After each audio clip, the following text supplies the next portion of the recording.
Hello बच्चों, तो आप प्रश्न को देखते हैं। अनुपात a1/a2 b1/b2 और c1/c2 की तुलना कर ज्ञात कीजिए कि रैखिक समीकरण के युग्म संगत है या असंगत।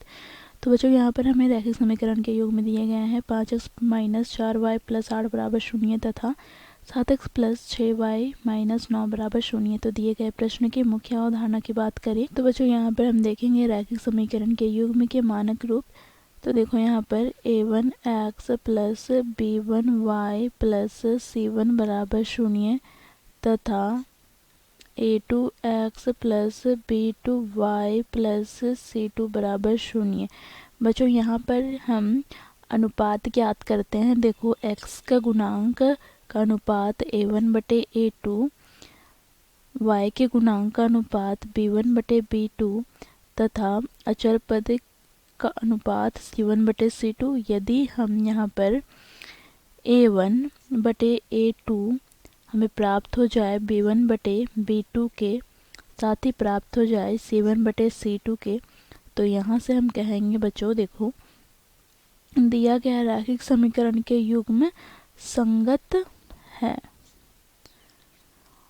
साथ ही बच्चों देखो ये पहला कंडीशन दर्शाया है। दूसरा कंडीशन की बात करें तो यदि हमें a1 तथा a2 का अनुपात बराबर प्राप्त हो जाए b1/b2 के अनुपात के, परंतु c1/c2 के अनुपात के बराबर प्राप्त ना हो, तो यहाँ से हम कहेंगे बच्चों देखो दिया गया रैखिक समीकरण के युग्म असंगत है, अर्थात कोई हल नहीं है। ठीक है।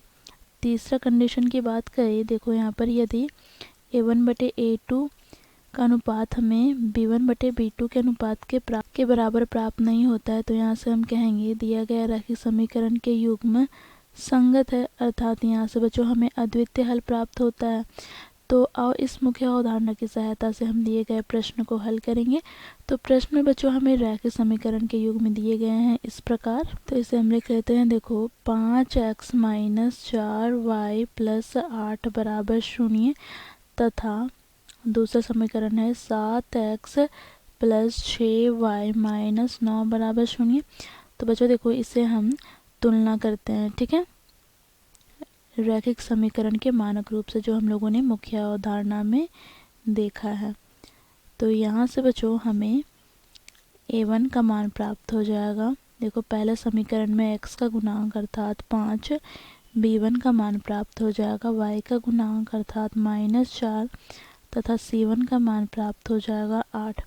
इसी प्रकार बच्चों हमें a2 का मान प्राप्त हो जाएगा। समीकरण 2 में x का गुणांक क्या है 7, b2 का मान प्राप्त हो जाएगा y का गुणांक अर्थात 6 तथा c2 का मान प्राप्त हो जाएगा -9। अब बच्चों यहाँ पर हम अनुपात ज्ञात करेंगे a1 तथा a2 का। तो यहाँ से a1/a2 हमें प्राप्त क्या होगा तो 5/7।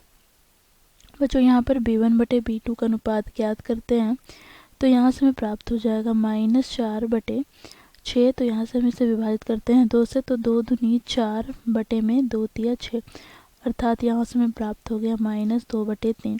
तो यहाँ पर हम देखें तो बच्चों देखो 5/7 बराबर नहीं है -2/3 के, तो यहाँ से हम कह सकते हैं a1/a2 बराबर हमें प्राप्त नहीं हुआ b1/b2 के। तो यहाँ से हम क्या निष्कर्ष निकाल सकते हैं, तो यहाँ से बच्चों हम निष्कर्ष निकाला दिया गया रैखिक समीकरण के युग्म संगत है। ठीक है, तो यहाँ पर हम लिखेंगे देखो यहाँ पर हमें चयन करना था दिया गया रैखिक समीकरण संगत है या असंगत, तो हम यहाँ पर लिखेंगे हमें क्या प्राप्त हुआ है तो संगत।